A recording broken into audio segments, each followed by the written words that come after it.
What up, though, and welcome back to another episode. Happy New Year, man. We at the first episode of the year of season 3, man. What up, though, Jeff? What's going on, man? You good? Man, I'm feeling better than a crackhead on the corner. Dang, I don't know how a crackhead on the corner feel, but I guess that's pretty good. Then if you're on the corner, hey, well, all the things that's going on in the world and everything like that. Now, we want to just bring you a little bit of something different to kind of just take your mind off of the traumas of the first 9 days of the year. Yep. And it's already been a roller coaster. Most definitely. I mean, physically, mentally. I feel like I didn't work harder in the first 9 days than I did all last year. Mm-hmm. But, Jeff, you know how we start off season 1 of the new year.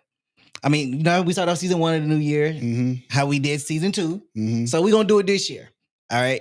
So I'm going to ask you, what is your resolution for this year and what advice could you give to the audience? I don't have no resolutions, bro. I'm done with resolutions. I got a resolution for you. What? Less hats. Every time I see you got a hat on. You know what? I'm going to do no. But advice I'm gonna give to somebody. Let's see. Listen to receive. Don't listen to respond. That's my advice. Because too many people listen to respond, then listen to receive. Okay, I like that. You know what I'm saying? I like that. That's my advice. I don't have no resolution, bro. I'm about to continue to make sure my family is good. That's all. Okay. That's what's up. Now, what's yours? My resolution. My resolution is to focus more on MMG. If you focus any more on MMG, you go pass out. I'm just saying. I'll be honest with you. You probably only getting like 2 hours of sleep now. So if you focus any more, you'll be getting what, an hour of sleep, hour and a half. Then I meant focus on myself. I know what you meant. you say you're as good as a crackhead on the corner. You're gonna be looking like a crackhead on the corner. I'm like, bro, you need to eat. Listen, farewell fans. Here's my advice to you. For 2026, let's do something different. Let's focus on ourselves. Let's focus on growth. Don't tell people that because they already focus on themselves. They already selfish. They already be more selfish. No, you don't need to be more selfish. Don't put other people first. Put yourself first. No. Focus on you. If you be any more selfish, then man, this world is gonna be terrible. No, I promise you. Yeah, it is. Look at all these selfish people out here now, man. And look how they live. Yeah, the world is going to hell in a handbasket. You know what I'm saying? So don't focus on yourself completely. Work on yourself. If you go say something, say work on yourself. Put yourself first. F everybody else. Okay. Boy, I tell you. That's how I feel. What I'm gonna say is work on yourself and have more release. Have more release? Release. Okay. This year. Release. And maybe a lot of y'all won't be selfish and assholes. That's how I can look at it. Okay. And with that being said, we're going to get into our conversation of the day, which is, am I the asshole? Yes, I am. So, but before you say anything, me and my brothers and my sister, we had this thing. We said we was trying to figure out who was the nicest, and who was the meanest. Okay. So what was your rating? I was number 3. Okay. Because and 3 is in the middle? Yeah. Okay, so 1 is the nicest and 5 is the worst? Yeah. Okay. All right. So my brother CJ is number 1. He's the nicest because everywhere you go, he knows somebody. I can't see that, but sure. You can't? No, I can't. Really? But go ahead. Go through the list. My sister number 2. Okay. I don't see that, but okay. I differ with all these numbers. My brother Brian 4. Okay, I can definitely see that. I can see that. And baby boy is 5. Twan is fine. I definitely see that. Now, if I was to go by my own numbers, it would definitely be a lot different than that. What would yours be? Okay, so I would rate Jeff at a 1. What? No, I'm not that damn nice. I will rate you at a 1. CJ, I will put at a 5. At a 5? At a 5. Twan, I will put at a 5. Candace, I will put at a 5. Three people can't be at a 5. Why not? It's my own rating system. Because it's 1, 2, 5. Everybody can't be a 5. Well, you didn't really explain the rules. I did. I said 1 through 5. Everybody can't be a 5. No, you said when you rate them, we rate them 1 through 5. 5 is the meanest. It's 5 of us. And it's 5 of us. Listen. So you got to put us in order. That's not what you said. Oh my God. Okay. Everybody so if we was to put them in order, Jeff would be number 1. I don't see how you see as that. the nicest. I don't see how you see that. In my opinion. At number 2, at number 2, I will put Brian at number 2. What? I will put Brian. Nope. No, I would have to put CJ at number 2. Candace at number 3, and then Brian and Twan. Nah, bro, you got it all mixed up. I am not the nicest out of us, bro. I promise you that. I don't have friends like CJ. You ain't gotta have friends to be nice. You do. No, you gotta don't. like people. You gotta talk to people. No, you don't. I don't talk to. Bro, that's being nice. See, if I'm walking somewhere, I'm walking in there like this. I don't know, 90s. First of all, CJ walking. Hey, what's going on? Hey, how you doing? How you doing? First of all, your classification for nice is one-sided. Okay. What do you consider nice? Okay, so this is why. I see why you're debating nice on me dealing with family. Yes, we're talking about all around. Well, here's the thing. I can't go with all around because I'm not with any one of y'all for more than 3 to 4 hours out of the day. Okay. So when I'm looking at it, so by me knowing CJ, yes, is CJ a nice person? Yes. Is CJ friendly? Yes. But I also think CJ has a alternative reasoning 100% for why he's being so nice to everybody 100% and how he knows them, but he's still nice. So knowing that his connections and where those connections come from, that has nothing with nice. That's nice to me. It is not. I mean because people can make connections through nefarious ways, and people be nice to you because of those nefarious activities. Yeah, I agree with you 100%. So but it's still being nice. No, it's nice with a secret agenda. It's not a secret. He don't make it a secret agenda. He tell them up front. That's the thing. It's with an agenda. But it's not secret. Okay. Well, take the secret part out. It's an agenda. All right. I'm number 3. I do not want 1. I am not that nice. Okay. Mind you, I've seen him at wine festivals talking to almost every damn body. Mostly ladies. Every damn body. All right. Am I an asshole? So the title of this is Am I an asshole for wanting to end my relationship because of sex? No, you're not. Absolutely not. We gonna I mean, you ain't got to read no more. Anyways, I, female 20, have been in a relationship with my boyfriend, male 20, for 2 years, but there's a problem in our relationship. We met at the gym. I was interested in him at first, and after some time, I got the courage to message him.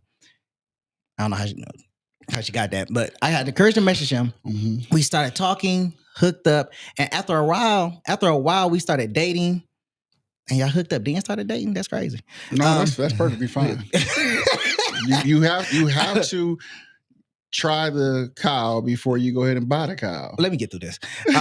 When I met him, he told me I was one of the first women he had ever been involved with like that, and that he was a virgin. Oh, so she was an asshole. Yeah, she is. I didn't see this as a problem since it's something pretty common, and I thought it would eventually happen with time. After we started dating, we tried to have sex a few times, but he was never able to. He would always lose his erection. Whoa. He said it was because he was nervous and insecure since it was his first time. I understood and told him it was okay and that we could try again another time. But after many attempts, the same thing kept happening every time. Over time, after so many failed attempts, and him always saying it was just nervousness, I started to lose my desire for him.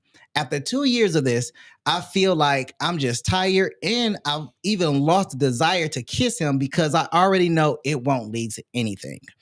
During this time, I was honest with him. I talked to him and told him how I was feeling and that I was missing sex. I didn't blame him. We had calm conversations where I tried to understand what we could be what could be causing this, so we could fix it together. But after many talks, he always said it was just nervousness and that he would be able to do it next time. He promised that many times, and it never happened. I feel frustrated being in a 2-year relationship with no sexual contact, no sexual connection, and I regret letting this go on for so long. I try to be patient and wait for his moment, but it feels like it never comes. Never comes. I love him. I love him. He is an amazing person and treats me really well. But this issue has bothered me for years. I am a sexual person and sex is important to me. And I feel like something very important is missing in our relationship. I don't think I can move forward. Orgasms. I don't think I can move forward without it. Because of this, our relationship has cooled off sexually. And I keep thinking about breaking up because of sexual incompatibility. At the same time, I don't want to end things because I care about him a lot. And I'm afraid I won't find someone else who treats me as well as he does. Well, you screwed. Not literally either. Well, a couple of suggestions. One, go to the store, the adult store, get you a friend, get you a Bob. Get you a Bob. Keep the relationship going, keep you a good man, but you're going to be using Bob a lot. You're going to be buying a lot of batteries. Or he might be gay. You ever thought about that? If he losing an erection in front of a woman and he ain't getting back up and he's a virgin, might be gay. 2, he might not be just attracted to you. It could be just you. He might like you as arm candy, or he might like you as the person you are around each other. He just not sexually attracted to you. Or, yeah, that's it. That's pretty much covers it. So you need to go get a Bob, or you can have an open relationship for you to go and do your thing because he can't get up. How is he a virgin and ain't getting up? That's what I want to know. I was waiting for it to dawn on you because you was going way off. I'm like, you do know this boy was a virgin. How is he a virgin? Man, bro, when I was little, before I started having sex. You mean when you was littler? Because you big right now. When he was littler. When the wind blew, my man was like, yo, what up? I'm just being real. So here's the thing. Okay, for one, in this Reddit post, yes, he did 20. He did say he was a virgin. I really think that this girl is probably out of his league. Bro, if she out of your league, you go get up. But she said they hooked up. But then I guess after a while, he just started to lose his erection. So that's why I said I think it was more for her to be his eye candy. Him to walk around and parade her around like his boys be like, oh, he got a beautiful woman. So then why didn't they try Blue Chew or something like that? I mean, it's a lot of stuff you can try, but you're 20. He's just gotten over being a virgin. You should have no problems with standing up. But then the other issue is that, for one, I refuse to be in a sexual relationship. So the fact that she was there for 2 years, 2 years is crazy. 2 years is wild. 2 years is crazy. That lets you know. No, it doesn't. So I was about to say something crazy, but I'm not gonna say that. But why stop? No, I was just gonna say it just lets you know that women are willing to put up with certain things that men won't. I think I think some men will put up with that. Well, I think men would stay in a situation like that if they had kids. I think, but without kids, I don't think a man would stay in that relationship. I think a man would stay in a sexual relationship. I think a man would stay in a sexual. Say it again, man. Take your time. I'm trying. How my man be on TikTok in the car? Sexual. Am I saying that right? Sexual. I think a man would stay in a sexless relationship if that woman know her worth and she's being a woman. He don't want to lose her. Okay. But I think he would sneak around and cheat. I definitely would think he would cheat. So that's a good question for everyone. Would you stay in a sexual relationship even though the person is doing everything that you want them to do? If you had a young lady that you were dating, nowadays, lived together. Nowadays, hold on. You had a woman that you dated, you lived together, and she cooked, she cleaned, she went to work, she did all of that. But the sex was terrible. Like, sex was just terrible. Worst you ever had. I think they'll stay, but and vice versa. I think they'll cheat. There'd be a lot of cheating. I think they'll stay because no. So you got to be loyal. No. You got to be loyal. Can you be loyal? No, they can't. They can't. Why you can't let me get the question out? Because I'm telling you what they. I'm telling you they can't. I think you're deflecting. I think you really mean you can't do it. Could I do a state? No, I'm a very sexual person. I'm a very sexual person. I know I can't. I know I can't do it. I don't. I mean, I probably could go at least. We just met. Yeah, they had just met. It sounded like everything was going good. It sounded like they had sex the first night because she said they hooked up.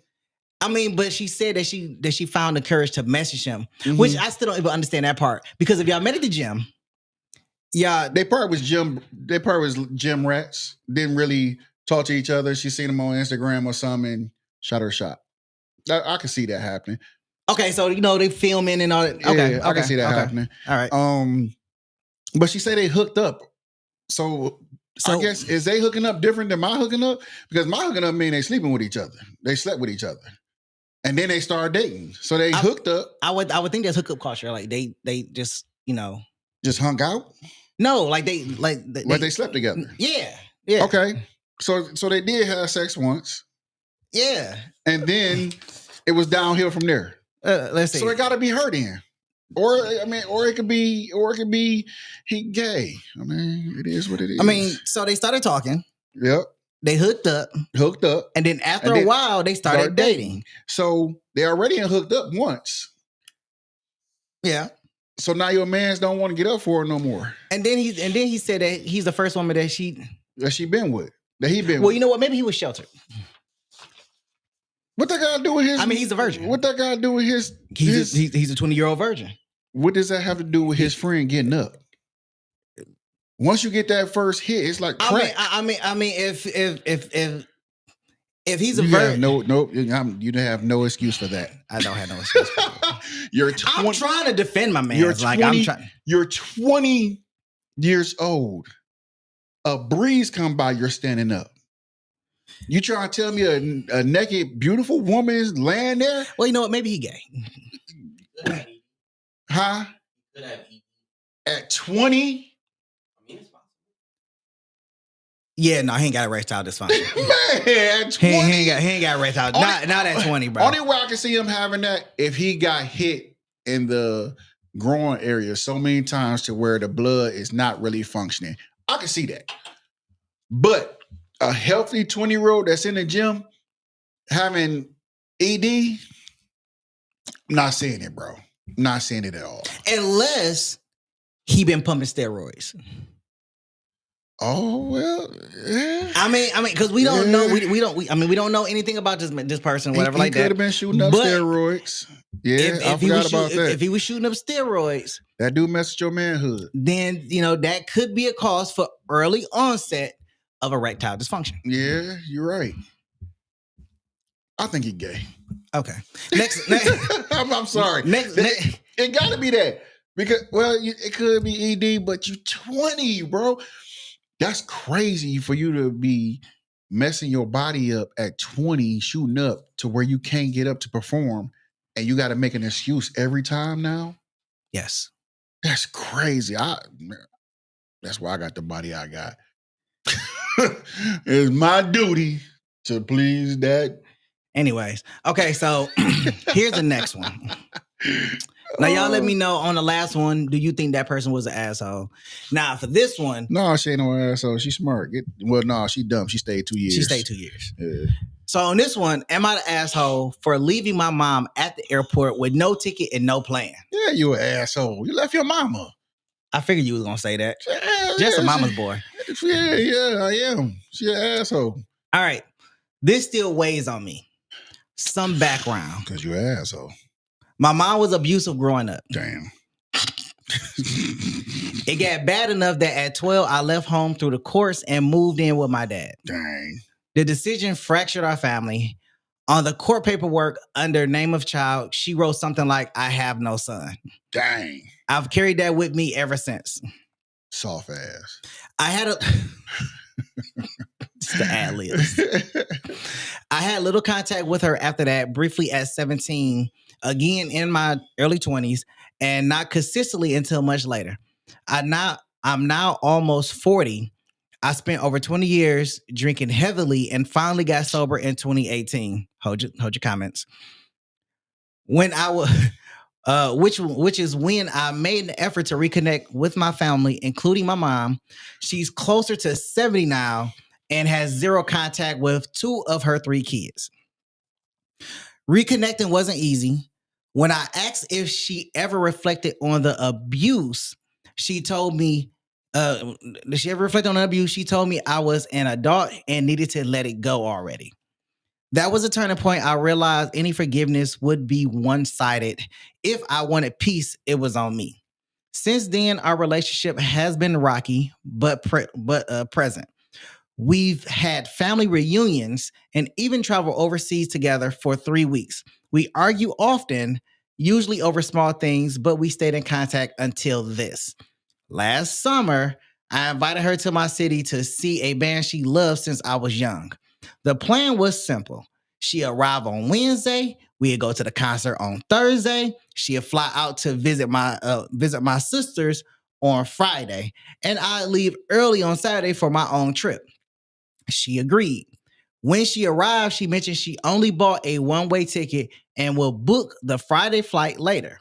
That made me uneasy, and I reminded her several times to make sure it was booked. I thought I was clear, and in my wording and tone, that I didn't want anyone staying in my house while I was gone. Friday came, the concert was fine. Then she told me she hadn't bought the plane ticket, and now, with prices have gone up, she planned to stay a few extra days while I was away. I told her plainly, I am leaving at 5 a.m. tomorrow. You need to get on that plane. I even offered to cover the extra costs. She refused and invited herself to stay at my place. That's when I said clearly that I wasn't comfortable with anyone staying in my home while I wasn't there. She accused me of not trusting her and said she was my mother. I said it wasn't about trust. I just don't want anyone in my house. The argument escalated. Finally, she said, fine, take me to the airport. I think she expected me to cave, and I didn't. I packed the car, grabbed my daughter, and drove her to the airport in silence. When we arrived, it felt like a standoff. Like she was waiting on me to say, never mind. Had to switch to the next page. Never mind, don't go. I didn't. I took her bag, set it on the curb, and told her, if you can't find a ticket, let me know. I can pay for a hotel. Then I left. Months later, I'm still thinking about it. I don't think I stranded my mom with no options. I offered to cover the cost and the flight and the hotel. But I did leave her at the airport knowing she hadn't booked a ticket. Am I the asshole? He a sucker. He's definitely. Nah, he's not a sucker. I mean, how can I say this? How can you say this? I think I can't say he should have just let it go because she was abusive. He should have got help. I mean, it's not to say that he didn't get help. He said he swallowed. Well, he the did bottle. get help because he was drinking heavily. Yeah. So, and that's another thing. You wait to get back sober to reconnect. You should have reconnected when you was drinking. I think it'd have been a lot better. You know what I'm saying? But I don't think he should have started drinking in the first place. I think he should have got help to deal with that trauma before anything. Because if you don't deal with the trauma, then when you see that person, you don't. Only thing you gonna feel is anger. Mm-hmm. So, I look at it like this: being a parent is hard. It is. Being a parent more than one child is hard. It is. Abuse part, that's kind of crazy. That's kind of crazy. The abuse part. I'm not gonna abuse my kids, but I think she probably did the best she could, and she didn't know how to handle the pressure of being a mother, and she probably did abuse him. I'm not saying it's right. I'm just saying she did what she knew. Her parents probably abused her. So true. It's kind of like a circle. Her parents abused her. She abused her kids, and it keep going down the ladder. But he made it very clear. What he could have did was put her in a hotel, though. I think if you want to stay a couple more days, here's a hotel for a couple more days. You're not staying at my spot.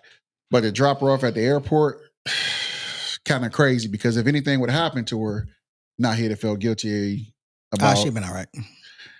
I mean, I guess. I mean, here's my take on it. I mean, first and foremost, I mean, you could have been. Can somebody with a warm heart, beating heart, answer this? Who ain't got a beating heart? Who ain't got a beating heart? I got a beating heart. My heart beats just fine. Yeah, my doctor said so. It beats ice. Say your heart 3 times small. No, it's you not. You said what? You say his heart is 3 times small. I've told you time and time. If you're gonna talk, get a microphone. Oh man, I'm not gonna repeat it again in 2026. You got the Grinch heart, bro. No, I don't. don't listen to him. So here's my take on it. So you telling me you put your mama on the I didn't say my mama. That's where we go. No. I'm just advising we going him. Your mama. I don't know. So what you saying that you do to your mama? My mom could come stay with me. Oh, okay. Scary. But what I'm saying, don't be scared now. I ain't scared. What I'm saying is, if it was my dad, he can go to a hotel. Like, he can't come stay with me. We don't get along. Gonna argue all day. Oh man. So this is my take on it. So here's the thing. So when we're talking about this situation right here, the mother was abusive. The son has went through years of heavy drinking and torment, and then decided to get sober and then reconnect with his family, not just his mother, his family. So that means that he cut everybody out. So that means sisters and everything. And the mother only gets along with 2 out of 3 of the siblings. But okay? I don't blame the mother, because some kids can be assholes. Okay. You don't think so? I'm not blaming them. I'm not blaming anybody. Oh, okay. Not yet. So we already know that there's a failed connection there. Mm-hmm. Okay. Now there's always this stipulation, this idea that that's your mother, and you should do, regardless of how your mother was or what your mother did, you respect your mother and everything. That don't come with fathers, but for your mother, it don't. It don't. You're right. It don't. It don't. I was just sitting there like, it don't. So, always respect your mother, regardless of what she did to you. That's your mother. You only got one mother, like you got multiple daddies, but you only got one mother. Yeah. So, in this instance, do I agree with what he did? No, but at the same time, I understand it. I understand it because I don't want nobody in my house. For one, it seems like there's no trust between, he may say that it's not about trust, but it doesn't seem like there's no trust when it comes to his mom and her being in his house by herself. Because I feel like if it was somebody else, it probably wouldn't be a big issue. And I feel like there's something else there with the mother. Maybe she a klepto, maybe, or whatever the case is, or maybe she's gonna find her way to move in. Or maybe there's something in his house that he just don't want her to find because she's gonna be moseying around in his house when he's not. Because think about it, if you don't want nobody in your house, it's more so because you don't want them nosy around your stuff. That comes with trust. Yeah. If I know I got things in my house I don't want nobody to find, no, I don't want you there by yourself because while I'm gone, you can look through everything. You can look. It don't take much to look through a house. Yeah.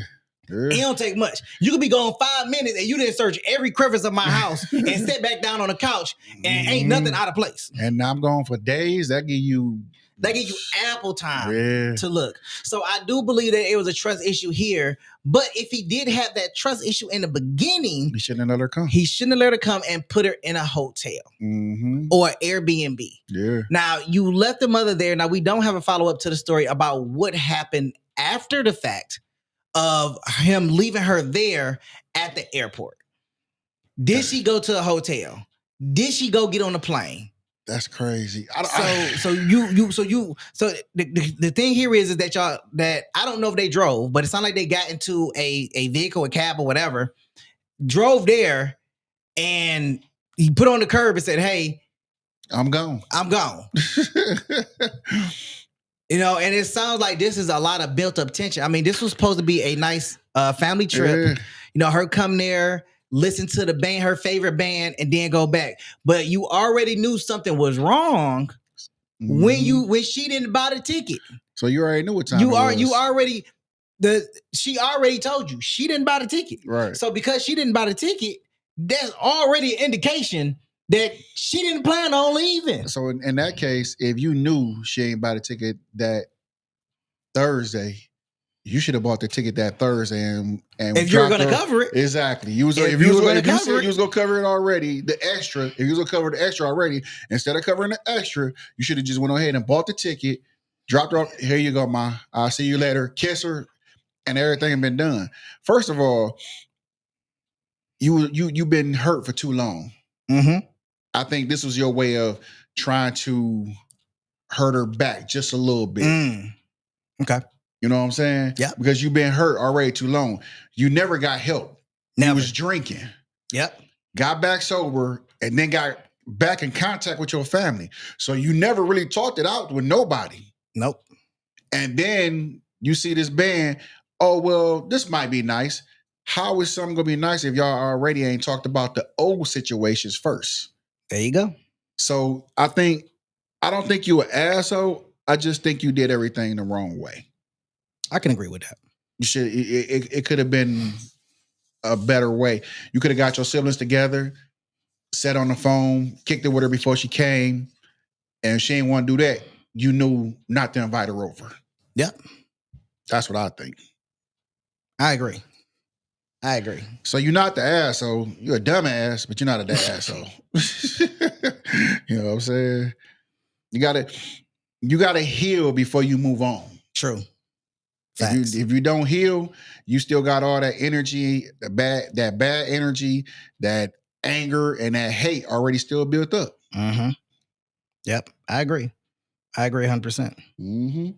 All right, so that's a good take. I like that, but yeah, definitely mishandled the situation because the signs was on the wall when she said she didn't buy the ticket going back.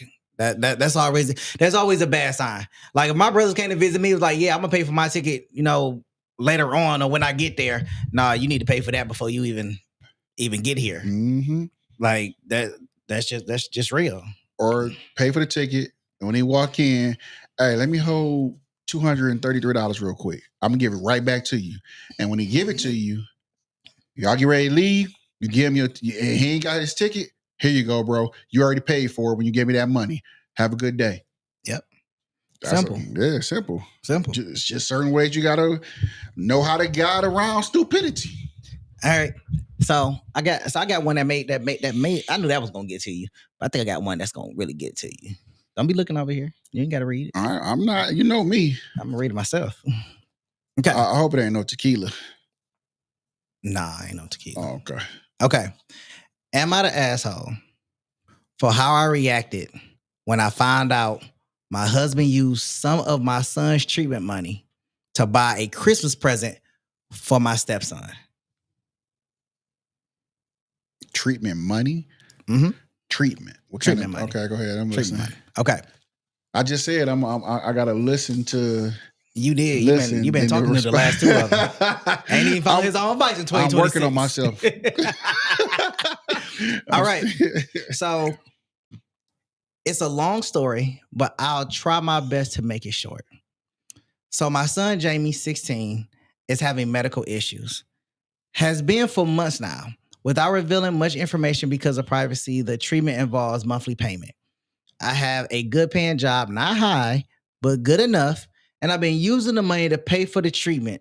My husband did not contribute to it, but he's been handling everything else like grocery and bills. So it sounds like it's a merged family, a blended family. Yeah. I have an 18-year-old stepson, Lewis. He's the type that likes expensive gifts, and his father has always gotten him something big on his birthdays and holidays. For his birthday, he got him a new car. For Christmas, he wanted a motorbike. You know, those expensive ones. He told his dad about it at the beginning of 2025 so he can save the money to buy it. My husband was determined to get it, especially since Lewis was going to leave for college. I was not concerned because it didn't affect our budget. However, when Jamie got sick, things changed. My husband said he couldn't save up money anymore since he had to pay for everything while I handled treatment payments. For context, we have a shared account. He was complaining about not being able to get Lewis the gift he wanted for Christmas and was low-key blaming me, but I brushed it off. I was focused on my son and didn't need drama. I was surprised to find out that he did manage to buy Lewis the motorbike. I asked where he got the money from, and he said he borrowed it from his friends. I believed him, and then I checked the account and found $2,000 was withdrawn. I just knew. I confronted him and went absolutely off on him, ashamed of himself. Oh no, I went off on him, called him a few choice words that I'm not too proud to mention here. I told him he shouldn't be ashamed of himself for what he did, especially since Jamie needs the money for treatment. He defended himself, saying he's been helping a lot and been taking care of everything. So he was as much affected by Jamie's illness as me. He also said that he was saving up money, but had to spend it on extra stuff after I stopped contributing. I yelled at him, called him selfish, and told him to leave. Now he tried to call Lewis. And was able to spin it into your stepmom was angry. I got you the motorbike, basically driving a wedge between me and Lewis. I haven't talked to Lewis since. He's clearly mad at me. His father has been staying in a rental for days now. I feel completely devastated. I don't know if I handled this properly. He's talking about how much he sacrificed and how I've been treating him like crap. I think that's all effed up all the way around. It is. Because for one, they're not really a family. Oh, of course not. They're completely separated. Of course. I wonder how long they've been married. That's what I want to know too. That's what I was just about to ask. Because she keeps saying, that's my son got sick. And then she says, my stepson. Then she goes to say, he take care of everything else. And she take care of the treatments. Mm-hmm. So that sounds like a pretty good deal to me. You take care of the treatments. I take care of the household. Okay. So won't nothing get backed up. Okay. Now, I do think he was wrong for still going to buy the bike. I do think he was wrong for that. Reason being, I mean, I don't know what motorbike is $2,000. I mean, it's a lot of. I mean, yeah, you know what? It probably was an off-road bike. It probably was a dirt bike.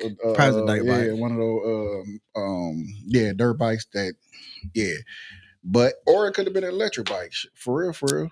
That's true too. I mean, because she said one of them expensive ones, and I'm thinking like $2,000 is not expensive for a motorbike for real. That's probably like a beginner's bike for real. Definitely. So 75 cc's. Yeah. So my thing is, he wrong for that, because anytime you got to go borrow money from somebody else to spend it, you don't need it. You know what I'm saying? True. I'm not about to go, hey, let me hold $2,000 so I can buy my son this bike. How am I gonna pay you this $2,000 back? Facts.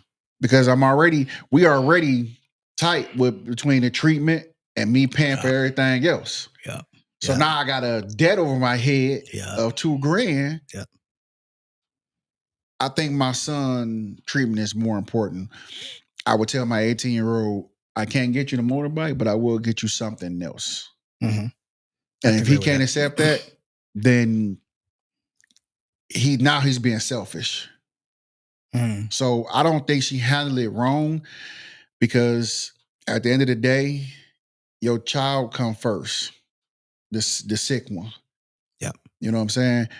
I know it's not supposed to be no kid over another kid. Yeah. Yeah. But you 18, you about to leave.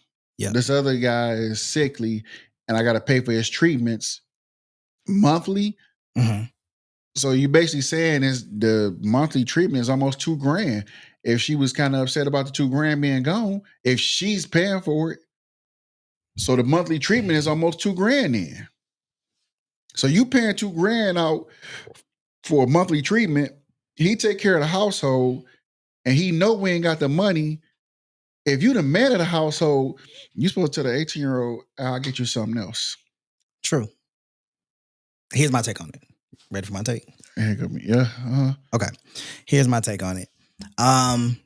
First things first is, we do know that this is a blended family.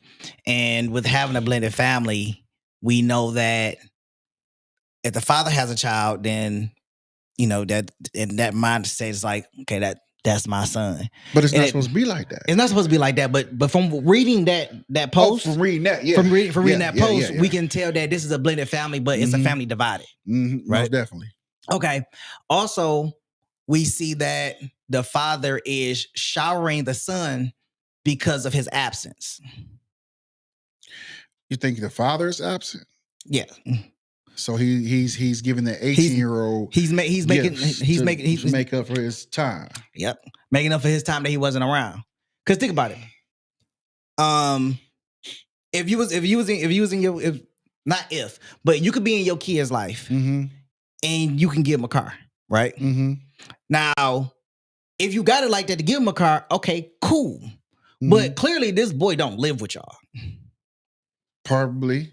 He don't live with y'all. But it did say he's about to go away to college. He's about to go away to college. So he probably live with his mama. He probably live with his mama. So and depending on the relationship between him and his mother. Yeah, I see what you're saying. The mom probably spent venom, and the daddy is playing catch up with gifts. Oh, yeah. Okay. And that's why. But he's still wrong. And that's why she said, "Well, my stepson." She could have said, "My bonus son." She could have said, "You know." But if that's how she feels, that's what she could. If that's true. Because my thing is this. But hold on, okay, go ahead. Also, let's look at, and I understand what you're saying so far as the contribution that he's doing. Mm-hmm. But if he's buying the little boy a brand new car, and he buying the little boy a motorbike, that means that he doesn't care about the other son. Facts. So the other son is basically an afterthought in this marriage that they have. Yeah, basically. It's an afterthought. Her son. So, her son. Mm-hmm. Her son is an afterthought. Mm-hmm. So in this blended family, that's why I say it's a blended family divided. So on her side, this is my son. So I'm going to go ahead and take care of him. I understand what you're saying about, okay, I'll take care of household, but I also feel like, okay, how can we do this together? How can I be there for you? How can I support you? It doesn't seem like there's none of that. That's a grown man thought process, right? Because if we're in this together, I should be there for you. I should be focused on, because I should be like, hey, look, your brother is sick. You know, not your stepbrother. Your brother. Your brother is sick. Because once we marry, we combine this as one. Yeah. So we're gonna have to pause on getting you this motorbike because we need to make sure that we can pay for his treatments. You know, exactly. and we need to be by his side, you know, rooting him on whatever he's going through. We need to be by his side and root him on. It seems like both of them are more focused on what they want and what they want to do. Him get him this motorbike and him getting a motorbike, and then him telling the son, well, you know, your stepmom. What you mean your stepmom? It's his mom or whatever the case is. No, it's just your mom's. You know, if y'all married, it's just your mom. Yeah. So you know, and you respect her, as such. Whatever the dynamic is, you respect her as such. So you're now saying that this little boy's life doesn't matter because it sounds like it's a life or death situation. Yeah. So you're saying that this little boy's life doesn't matter. So you took the $2K from his survival to give to fun. For fun. That's crazy. You look at it like that. For fun. Because here's the thing. If you was an active parent in his life, right? Mm-hmm. Then you will understand that, hey, sometimes life comes with hard times. Facts. And we're having a hard time. I can't provide this with you right now. This is going on in my household. I can't provide this. But if you are a financier, whether it's through child support or whatever, and the whole idea now is, well, you know, I gotta get him this because if I don't get him this, he may not come around, or he may not like me, or you know, whatever the case is. But I still think, you being a man, I still think that man, that dog, should come out of you and be like, look, son, I know I missed a lot of time in your life, but Tommy's sick. Mm-hmm. How about you have a barbecue party at our house? How about you have a little get together at the house, you and your friends? Because I can't afford that bike right now because we're taking care of his treatment. Yeah, I just bought you a car last year. Yeah, you know what I'm saying? So let's do something family oriented to build your brother's spirits up, as well as you can have fun with your friends. Yep. Instead of saying that, he goes to him and say, well, your mom mad because I bought you the bike. Yep. And then run off and then go live in a rental. That's crazy. Hold on. How much? Wait a minute. Hold on. Then run off and go live in a rental. That's why they ain't making no money, because they got a rental vacant. Hold on, wait. Let me see. They got a rental vacant. That's why they. Yeah, he been staying in a rental for days. So I don't know if that's a rental car or that's crazy. A hotel room. I'm thinking when somebody say rental, I'm thinking a rental car. When they say rental, I'm thinking about they got property. Might be they rentals that they rent out. And probably, it was vacant. Probably. That's crazy. Probably. But you should have gave that to the 18-year-old for his birthday. But thinking about that, thinking about if you listen to the Reddit post and you really deep dive in it, they're just roommates. I don't even say roommates. I think they just exist. Because at least roommates do kind of like respect each other. They don't even respect each other. They have no respect for each other. She taking care of her son. He taking care of his son. He taking care of the bills.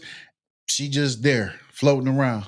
Just there floating around. That's not even roommates, bro. That's just existing. And for the record, I don't think she's an asshole. No, for sure. Because of it. Because your reaction is valid.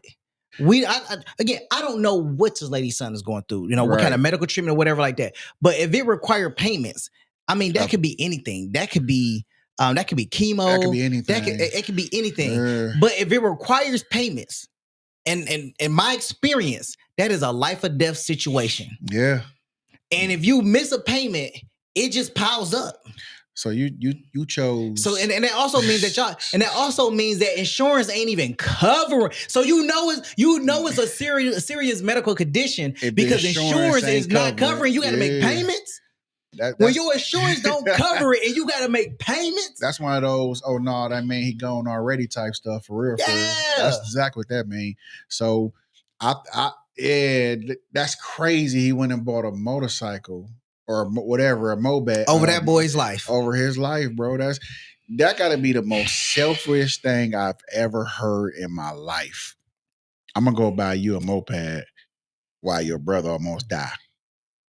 What? Yeah. So how do you go turn around and look into your wife's face as you just did this and think it's okay? And let's say this. Let's go just one step further. Let's say the boy make it. He okay. And he know this story. Mm-hmm. How you think he gonna feel about him? And his brother. So you wanted a bike over my treatment? So you went and bought him a bike over my treatment. That tear a whole new rip in the marriage and the household. And he already living in another rental, so he must just go ahead and move out. Because I don't think that could be repaired. No respect, no communication, none of that. That's basically a marriage right there. Respect and communication. Yep. Yeah. Yes. That's the two number one keys. And you take both of them and throw them down the drain, you have nothing. Throw both of them down the drain, bro. That's crazy. I don't think y'all can imagine the thought process behind that in itself. I don't think it was a thought process. I think it was just him. I mean, because the more we talk about it, it's like you're willing to let this kid not be able to have a treatment or miss a treatment to give the healthy kid a motorbike.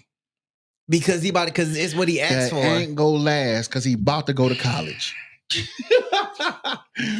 If he 18, he probably just graduated. So he probably got a good summer into it before he go to college over a treatment that could save this young man's life. I've just never thought of somebody being so selfish, dumb, demonic, stupid, evil, ignorant. Bro, that is crazy. I'm gonna take this money from your treatment to save your life. Yep. Just to make my son happy because I ain't been in his life a long enough time. Yep. It gotta be that. It gotta be that. So you're that. messing one relationship up to try to repair another relationship that the 18-year-old probably just like. Matter of fact, you might well just go ahead and divorce him. Yeah. I mean, you might as well. Because there's no respect and no communication. Take the alimony and and just. That's if she want it. And just be done with it. That's if she want it. She probably don't even want to do nothing. Yeah. Just wipe your hands. And y'all ain't got no kids together. So yeah, it's about it. I think you should get out of there before y'all mess around and pop off and you get pregnant. And then you got another son that he I don't think she gonna get pregnant. Man, you never know. Pregnant. You never know. That's crazy work. But we at that good point, as all good points are part of the podcast, where we just gonna go ahead and wrap it up. But I'm gonna be honest with you. We're not gonna do a wrap up this year. With this episode. We're not gonna do a wrap up this episode. I mean, the Reddit posts speak for themselves. That's a fact. That's a fact. The Reddit posts speak for themselves. I mean, we got people leaving their mothers at the airport. We got husbands that's buying they other kids' stuff over another kid's life. That's crazy. I mean, what more can you ask for? But I do wish y'all a happy new year. I hope this new year is filled with many blessings, many opportunities, and many different pathways that allow you to be the perfect version of you or the best version of you this year and plenty years to come. We're only at the beginning of the year. We still have a long way to go to get to 2028. I could tell you that right now. What about 2027? No, we trying to get to 2028. Oh, you stupid. I see what you're saying. I got you now. We got a long way to go to 2028. I can tell you that right now. That's a fact. Let's just hope that we get there. Man. So from us at the Farewell MG podcast team to you, Happy New Year. For sure. New Year's resolution. We'll catch you on Let's Go Around. Peace.